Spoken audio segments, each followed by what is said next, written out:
Hello, in front of me I've got VIVO V60 Lite. In this video I'll show you how to hard reset your smartphone.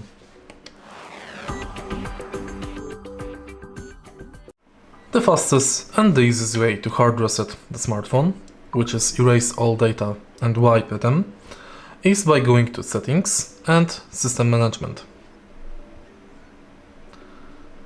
Enter Reset Options before make sure to make backup. Now select Erase all data. You can also erase eSIM cards. Confirm.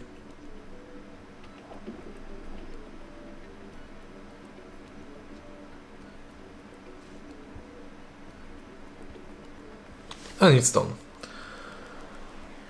If you find this video helpful, please leave like, comment and subscribe.